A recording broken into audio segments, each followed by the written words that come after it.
جاء بالحسنة فله أجر أمثالها صدق الله العظيم۔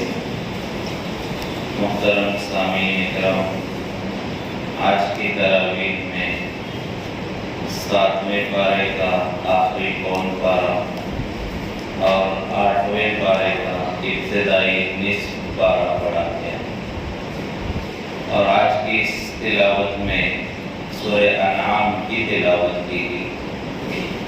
سورہ انعام یہ مکی صورت ہے۔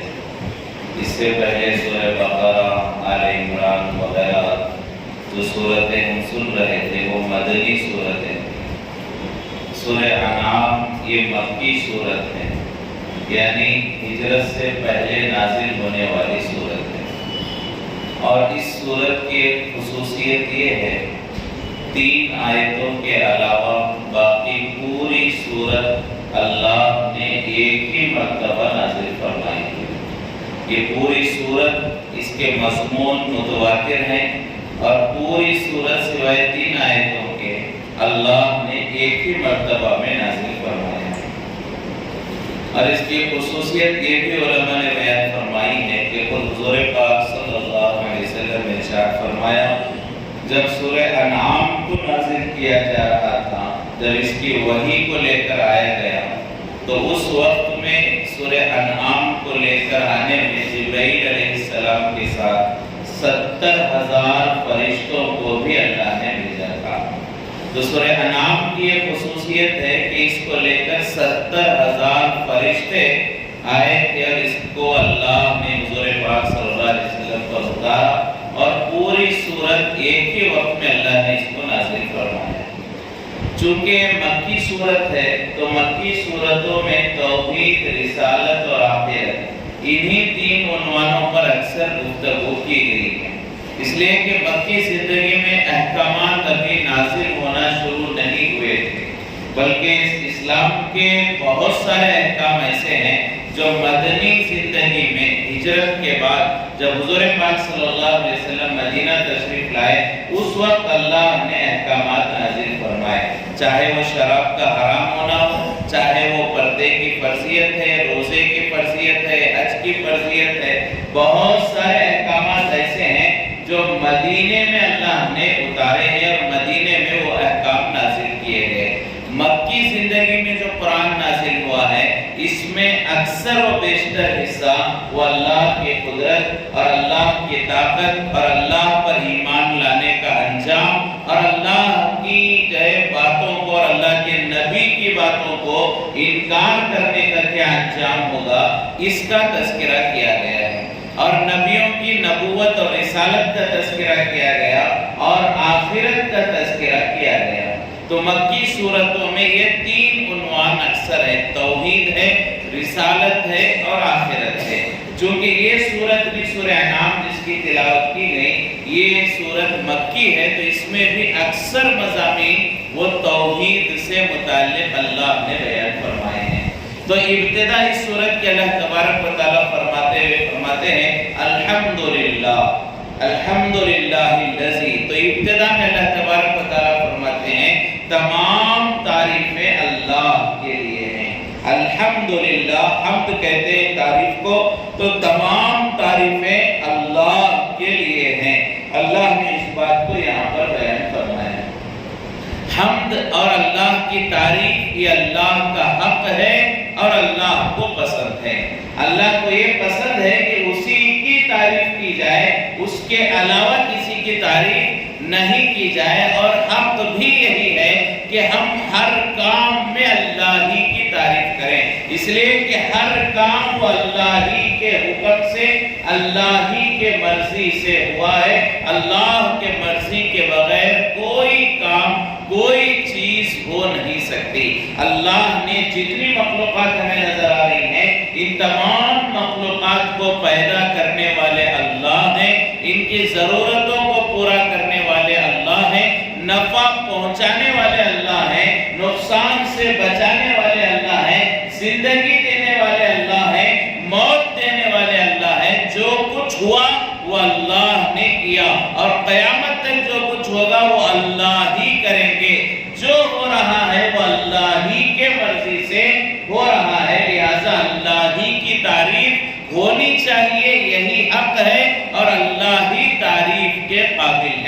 لہٰذا اللہ کو اپنی تعریف بہت زیادہ پسند ہے، اسی لیے بہت ساری صورتیں ہم دیکھیں کہ اسی سے اس کی ابتدا ہوتی ہے، جیسا کہ سورہ فاتحہ ہے اس کی ابتدا میں بھی یہی ہے الحمدللہ رب العالمین۔ اسی طرح کوئی صورت ہے الحمدللہ فاطر السماوات والارض، تمام تعریفیں اس اللہ کے لیے جس نے آسمان و زمین کو پیدا فرمایا۔ تو اللہ کی تعریف کرنا یہ اللہ کو پسند ہے اور اللہ کا حق ہے کہ اللہ کی تعریف کی جائے۔ اور اگر کوئی انسان دنیا میں کسی کی تعریف کرتا ہے تو حقیقی معنوں میں وہ اللہ ہی کی تعریف کر رہا ہے۔ اگر کوئی انسان کی تعریف کر رہا ہے کہ فلاں انسان ماشاءاللہ بہت ذہین ہے، بہت علم والا ہے، بہت چالاک ہے، بہت صلاحیت والا ہے، تو گویا کہ اللہ ہی کی تعریف کر رہا ہے، اس لیے کہ اس انسان کو عقل دینے والے اللہ ہیں، اس انسان کو صلاحیت دینے والے اللہ ہیں اور اس انسان کو پیدا کرنے والے اللہ ہیں۔ تو ہم کسی کی بھی تعریف کریں، دراصل حقیقت میں وہ اللہ ہی کی تعریف ہوتی ہے۔ مثال کے طور پر کسی اسٹوڈنٹ کی تعریف کی جائے کہ فلاں کالج کا اسٹوڈنٹ ہے، بہت اچھا ماشاءاللہ پڑھ رہا ہے، تو اصل میں اس کالج کی تعریف ہو گئی، اصل میں اس کے پروفیسر کی تعریف ہو گئی۔ کسی کی اولاد کی تعریف کرتے ہیں کہ فلاں کا بیٹا ماشاءاللہ بہت مہذب ہے، بڑے اچھے اخلاق والا ہے، بڑے تمیز والا ہے، تو اصل میں اس کے والدین کی تعریف سمجھی جائے گی۔ تو کسی نہ کسی درجے میں اس کے پیچھے جو طاقت ہوتی ہے اس کی تعریف ہم کرتے ہیں۔ کوئی عمارت ماشاءاللہ، کوئی بلڈنگ بہت اچھی بن گئی تو دیکھتے ہی ہمیں ماشاءاللہ اطمینان ہوا، اللہ کی تعریف کرتے ہوئے ہم جو ہے ساتھ میں یہ کہتے ہیں یہ بلڈنگ ماشاءاللہ بہت اچھی ہے، اسے بنانے والا انجینئر واقعی قابل تعریف ہے۔ تو ہم انجینئر کی تعریف کرتے ہیں کیونکہ وہ بلڈنگ کو بنانے کے پیچھے اصل جو ذہن ہے، اصل جو محنت ہے وہ انجینئر کی ہے۔ تو اسی طرح دنیا میں ہم کسی کی بھی تعریف کریں وہ اصل میں اللہ ہی کی تعریف ہے۔ ڈائریکٹ اللہ کی تعریف کریں یا انڈائریکٹ اللہ ہی کی تعریف و شمار کی جائے گی۔ تو اللہ تبارک و تعالیٰ کو اس کی تعریف پسند ہے اور حق بھی ہے، اسی وجہ سے یہ دعائیں بھی جو ہمیں سکھلائی گئیں اسی انداز سے ہمیں دعائیں سکھلائی گئی ہیں۔ جیسا کہ سو کر اٹھنے کے بعد دعا پڑھتے ہیں الحمدللہ الذی احیانا بعد ما اماتنا، تمام تعریفیں اس اللہ کے لیے جس نے ہمیں دوبارہ زندگی دی، موت کے بعد، سونے کے بعد اللہ نے دوبارہ ہمیں اٹھایا، یعنی موت کے بعد دوبارہ اللہ نے ہمیں زندگی دی، تمام تعریفیں اللہ کے لیے۔ تو یہ سو کر اٹھنے کی دعا میں بھی یہ الفاظ ہیں کہ تمام تعریفیں اللہ کے لیے، اس لیے کہ نیند گویا کہ ایک موت کی شکل ہوتی ہے، جیسا کہ حدیث میں بھی آیا النوم اخت الموت، کہ نیند موت کی بہن کہلاتی ہے۔ تو جیسے مرنے کے بعد آدمی بے حس ہو جاتا ہے، بے خبر ہو جاتا ہے، ایسے ہی سونے کے بعد بھی آدمی بے حس ہو جاتا ہے۔ تو گویا کہ موت ہی کی ایک شکل ہے، دوبارہ اللہ نے اٹھایا تو اللہ کی تعریف ہمیں کرنی چاہیے۔ تو سو کر اٹھنے کی دعا میں بھی اللہ کی تعریف سکھلائی گئی۔ ہم کوئی کپڑے پہنتے ہیں تو اس میں یہ دعا سکھلائی گئی الحمدللہ الذی کسانی، تمام تعریفیں اس اللہ کے لیے جس نے ہمیں کپڑے پہنائے ہیں۔ الحمدللہ الذی سقانی، تمام تعریفیں اس اللہ کے لیے جس نے ہمیں پلایا۔ الحمدللہ الذی اطعمنا وسقانا، کہ تمام تعریفیں اس اللہ کے لیے جس نے ہمیں کھلایا، ہمیں پلایا۔ تو ہر کام میں ہمیں کس کی تعریف کرنی چاہیے؟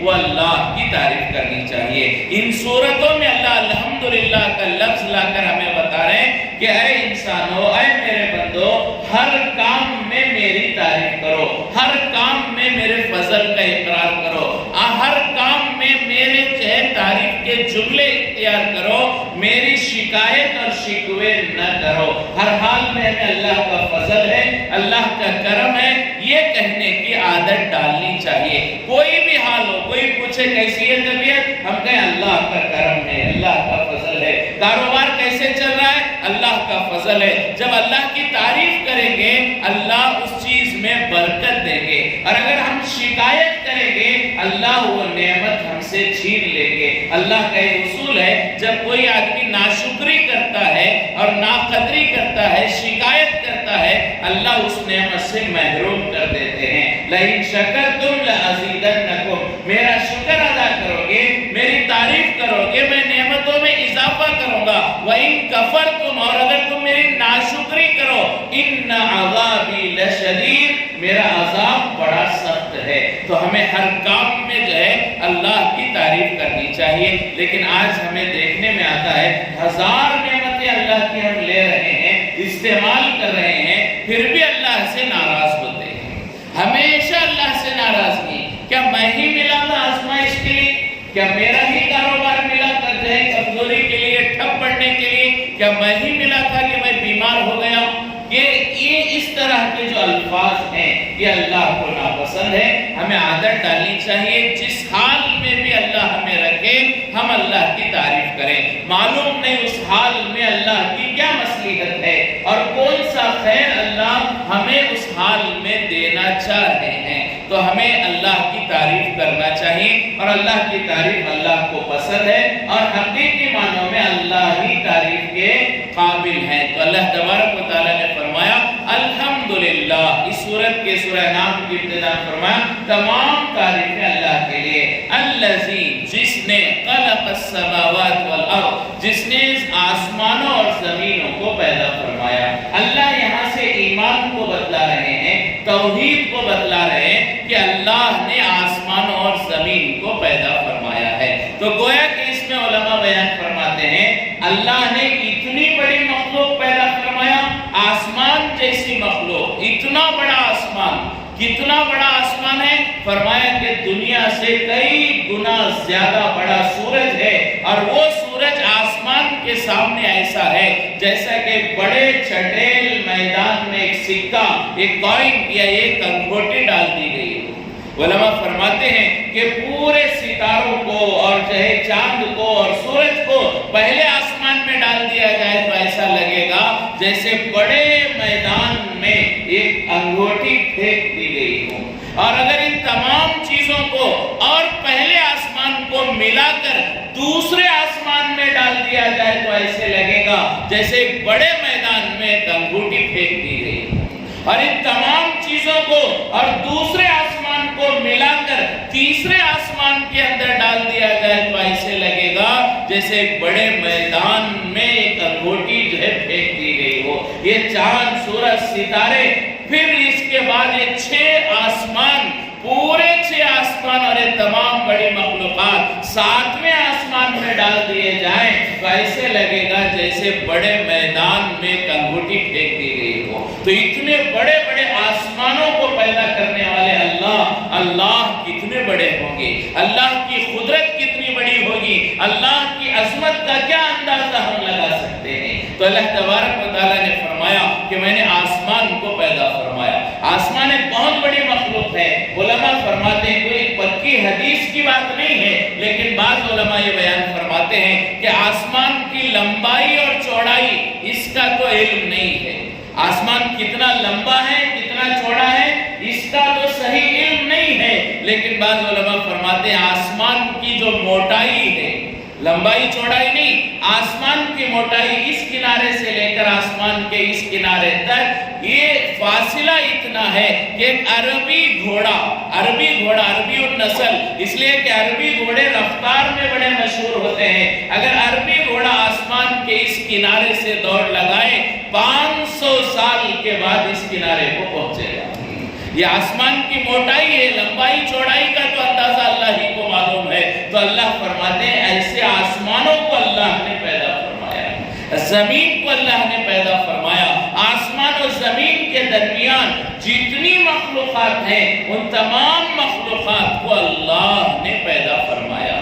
اللہ یہ کیوں بیان فرما رہے ہیں کہ میں نے آسمان و زمین اور اس کے درمیانی مخلوق کو پیدا کیا؟ اس لیے کہ دنیا میں جتنے لوگ اللہ کے علاوہ کسی کی عبادت کرتے ہیں وہ آسمان و زمین کے درمیانی مخلوق ہی کی عبادت کرتے ہیں۔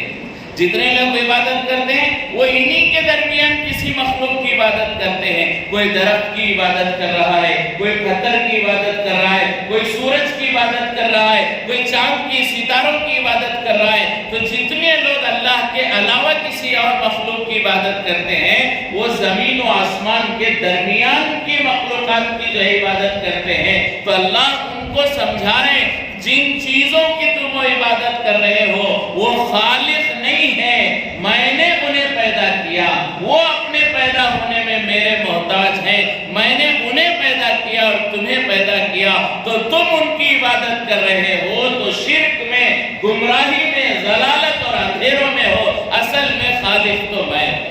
تو اللہ تبارک و تعالیٰ فرماتے ہیں کہ لوگوں کو سمجھانے کے لیے زمین و آسمان کے درمیان جتنی بڑی مخلوق ہمیں نظر آئے وہ سب اللہ نے پیدا فرمایا، اور جو مخلوقات ہمیں نظر نہیں آتی ہیں انہیں بھی اللہ ہی نے پیدا فرمایا۔ تو اللہ فرماتے ہیں خلق السماوات، اللہ نے آسمانوں کو اور زمین کو پیدا فرمایا، اللہ نے پیدا فرمایا۔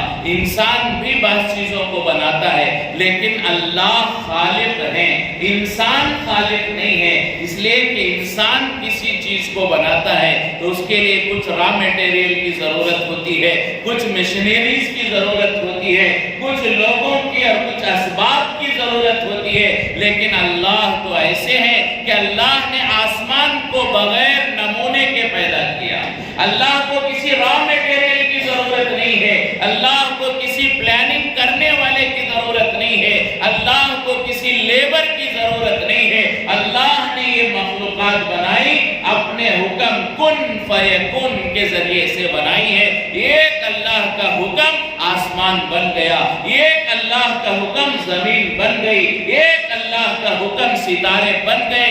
اللہ ان چیزوں کو بنانے میں نہ نمونے کے محتاج، نہ ماڈل کے محتاج، نہ جو ہے آئیڈیل کے محتاج، اور نہ ہی کسی را میٹیریل اور مشنری اور نہ ہی کسی لیبر کے محتاج ہیں۔ یہ فرق ہے انسانوں میں اور اللہ میں۔ بعض مرتبہ انسان کہتے ہیں ہم نے یہ بنایا ہے، ہم نے فلائٹ بنایا، ہم نے جو ہے راکٹ بنایا، ہم نے فلاں بنایا، یقیناً ہم نے راکٹ بنایا، اس کے لیے ہمیں جو ہے انسان ہی کی عقل کی ضرورت پڑی، انسان ہی کی عقل میں وہ پلاننگ آیا راکٹ بنانے کا، تو اس انسان کی عقل کو اللہ نے بنایا ہے۔ اسے راکٹ بنانے کے لیے لوہے کی ضرورت پڑی ہے، اس لوہے کو اللہ نے بنایا ہے۔ بنانے والے لیبرز کی ضرورت پڑی ہے، ان لیبروں کو اللہ نے بنایا ہے۔ اسے چلانے کے لیے ہواؤں کی اور فضاؤں کی پورے علم کی اور اس کی ضرورت ہے، ان فضاؤں کو بنانے والے اللہ ہے۔ انسان بناتا ہے، اسباب کے ساتھ بناتا ہے، محتاج ہے کسی کا، لیکن اللہ کسی کے محتاج نہیں ہے۔ بغیر کسی سبب کے اللہ نے پوری کائنات کو بنایا ہے۔ تو اللہ بناتے ہیں، کریٹر ہے، لیکن ہم جو ہے کریٹر نہیں ہے، مینوفیکچرر ہے۔ ہم بناتے ہیں لیکن اسباب کے ساتھ بناتے ہیں۔ تو اللہ نے فرمایا خلق السماوات، میں نے آسمانوں کو بنایا، والارض، اور میں نے زمینوں کو بنایا، وجعل الظلمات، اللہ فرماتے ہیں اندھیریوں کو اللہ نے بنایا، والنور، اور نور کو اللہ نے بنایا۔ رات کی تاریکی ہے اور اس کے علاوہ جو کفر و شرک کی اندھیریاں ہیں اور دوسرے ظلمات ہیں، اللہ فرماتے ہیں ان کو بھی میں نے بنایا، اور نور کو، اجالے کو بھی میں نے ہی بنایا ہے۔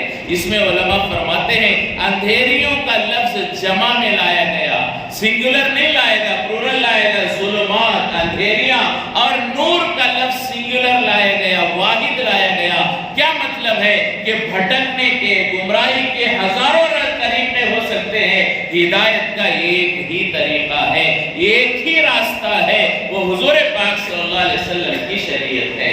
گمراہی کے ہزاروں راستے، کوئی پتھر کی عبادت کر رہا ہے گمراہ ہو رہا ہے، کوئی سورج کی عبادت کر رہا ہے گمراہ ہو رہا ہے، کوئی نفسانی خواہش کے پیچھے چل کے گمراہ ہو رہا ہے۔ گمراہ ہونے کے، اندھیریوں کے، ظلمات کے ہزار راستے ہو سکتے ہیں، ہدایت کا ایک ہی راستہ ہے، وہ اللہ کا راستہ، اللہ کے کلام کا راستہ اور حضور پاک صلی اللہ علیہ وسلم کی سیرت کا راستہ۔ تو اس لیے نور ایک لفظ واحد استعمال کیا گیا، اور ظلمات، اندھیریاں، اللہ نے اسے جمع کے صیغے کے ساتھ استعمال فرمایا ہے۔ تو اندھیریاں بھی اللہ نے بنائے، رات کی تاریکی بھی اللہ نے بنائی، دن کا اجالا بھی اللہ ہی نے بنایا ہے۔ تو اس کا آگے بھی بہت ساری ایسی مثالیں اللہ نے دی ہیں جن مثالوں کو دے کر یہ سمجھایا کہ اللہ ہی قدرت والے ہیں، اللہ ہی جو ہے عظمت والے ہیں اور اللہ ہی پر ایمان لانا چاہیے۔ اللہ نے نبیوں کا تذکرہ فرمایا جس میں حضرت ابراہیم علیہ السلام کا واقعہ بیان فرمایا کہ کیسے حضرت ابراہیم نے اللہ کی قدرت کو پہچانا، کہ ستاروں کو دیکھا، سوچا یہ میرے خدا ہیں، پھر بعد میں احساس ہوا چاند کو دیکھ کر کے یہ ستارے چھوٹے ہیں، چاند کو یہ جو ہے میرا خدا ہے۔ پھر جب سورج کے سامنے چاند کی جو ہے روشنی مدھم ہو گئی، دھیمی پڑ گئی، تو یہ سوچا کہ سورج میرا خدا ہے، اور جب مغرب کا وقت ہوا سورج ڈھلنے لگا تو یہ بھی جو ہے ڈھل رہا ہے، تو میرا خدا یہ نہیں ہو سکتا، میرا خدا تو وہ ہے جس نے ستاروں کو بنایا، چاند کو بنایا، سورج کو بنایا۔ تو حضرت ابراہیم کیسے اللہ کو پہچانے؟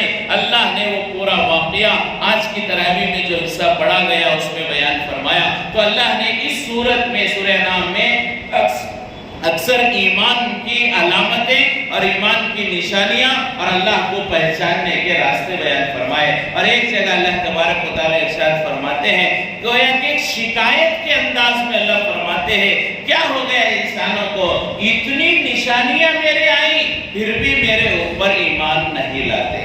گویا کہ شکایت کے انداز میں کہتے ہیں کہ میں نے سورج بنایا، چاند بنایا، مخلوقات بنائی، ایسی چیزیں بنائی انہیں دیکھ کر مجھے پہچان سکتے ہیں، پھر بھی مجھے نہیں پہچانتے، بلکہ کسی اور کو جن کی کوئی نشانی نہیں ہے۔